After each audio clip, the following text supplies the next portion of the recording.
Hi, everybody, and welcome into the weekend preview. I'm joined by the skipper of the Kansas Jayhawks, head coach Ritch Price. And Coach, these shows are always a little bit easier after a positive week, and we picked up 4 big wins against Niagara, and then we go to TCU this weekend. Well, it's obviously a huge week for us. We're going to finish our non-conference preseason and opening up at what was number 8 preseason in the country, TCU. They were the favorites to win our league in one of the 2 national baseball magazines, and they've gotten off to a tough start. And one of the things you learn in coaching is when you haven't been as successful in the preseason as you would have liked, which is the case with TCU. They obviously have tremendous talent. Those coaches are preaching to their team, this is a fresh start, and we need to get off to a great start. And so, hopefully we're going to go down there and continue to play well and continue to make the progress we've made the last couple of weeks. But it's going to be a really interesting series. The first couple of weeks of this Big 12 schedule is kind of a grind when you have not only do you have TCU, but then you have to go on the road to Oklahoma after a big series against BYU. How big is it just trying to keep your head above water those first couple of weeks? Well, it's really interesting. I think we're on the road for something like 12 straight games now, but it's a really interesting part of our schedule. TCU was the favorite to win the league in collegiate baseball. Oklahoma's the favorite in Baseball America and the favorite in the coaches' polls. So we're actually starting our conference season against the 2 top teams in our league on the road. And then in the middle of that, during spring break, we're going to BYU, that's now ranked in the top 25 and just won 2 out of 3 with Irvine last weekend. That's like 18th in the country in one poll and 21st in another. So this is a really, really difficult stretch for our club. It's also a stretch that I think will continue to prepare us to compete in our great league. But we're no slouch either, and we saw that this past week picking up 4 big wins against Niagara, where I really thought the entire pitching staff was solid. Last week it was kind of like we were talking about Drew Morvick when he was struggling to get through 3 innings. He gave you 5 great innings in that first game. Yeah, I was pleased with the progress that Drew made from the previous week.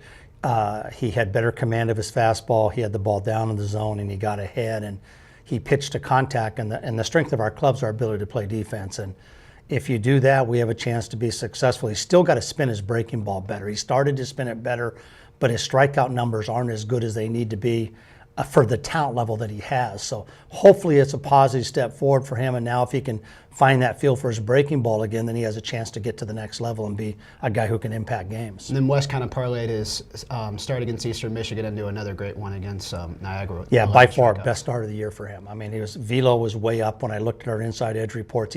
His average velocity was 88. He touched 90, 91, and the big thing for me was not only was his velocity better, but his command was better. He was down in the zone, and he threw his slider really good, which is a crucial for him so people just aren't sitting on his fastball. And then I thought Thomas perhaps might have given you the best start with how much he probably had to warm up in between innings and pitches with so many rain delays, and you can't say enough about what your grounds crew did to keep that mound clean. Well, and I'm so glad you went there. I can't compliment Ty Mitchell enough, who's our head groundskeeper, and we're the only school in the BCS conference that has a student that takes care of the field, and he prides himself on that mound being the best in the country. And he started to work on that in the 4th inning when we had our first rain delay, and he worked on it every single inning. And if he hadn't have done such a great job Saturday, that game would have got rained out. But I thought Taylor pitched really good in the conditions. It was cold, damp, rainy, wet.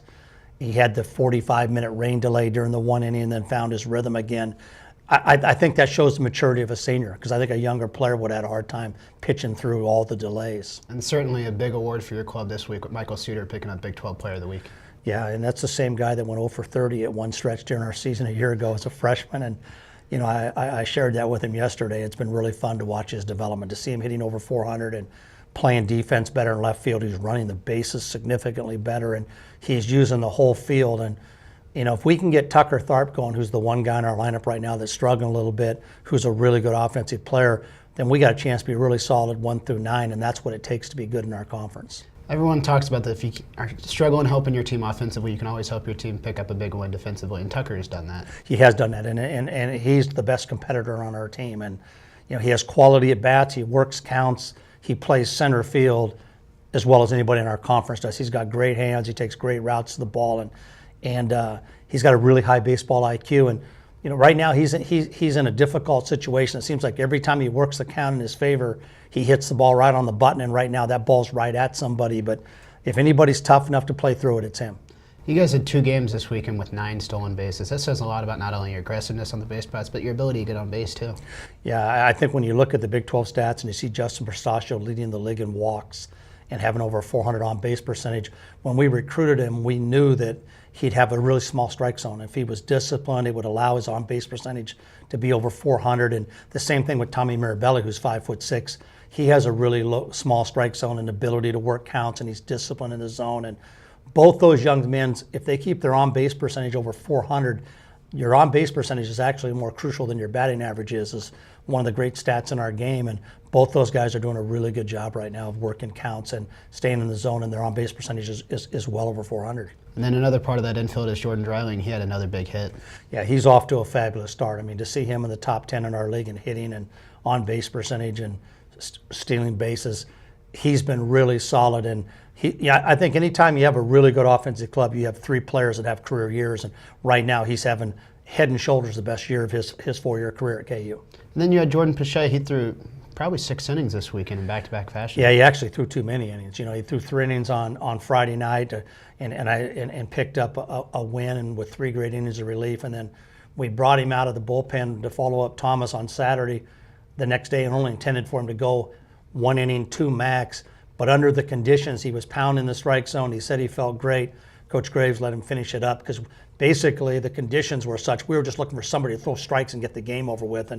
But 3 innings on back-to-back day, obviously something we don't intend to do with him the rest of the year. You always talk about the luxury you had with Don Chez, where you could bring him in the back end of games and be a shutdown. Is that something you think that you have with Jordan? We've had that conversation with Jordan. I think the motto that we try to use with a guy who's really special at the back end started with Donnie Chez, where when we got to Sunday, it was the starter, which was Kodiak Quick, who set the school record for wins in 2006 when we won the Big 12 championship.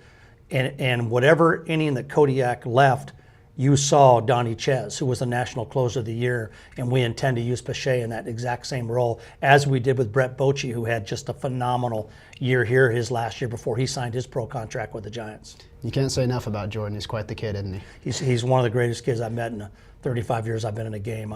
He's a pleasure to be around every single day. He's pumped up when he gets the opportunity to pitch. He's supportive of his teammates. He's a world-class human being. And he's probably got about the biggest smile on the team, too. Well, Skip, let's hope for a good weekend down at TCU and then a big trip to BYU this week. Thanks a lot, pal. Oh, anytime. That's been head coach Ritch Price, and we thank you for joining us on the weekend preview. Kansas with a big series down in Fort Worth, Texas this weekend as they open up their Big 12 opener against TCU. You can follow those games on KUathletics.com as well as All Access, where Tom Hedrick and myself will have the call.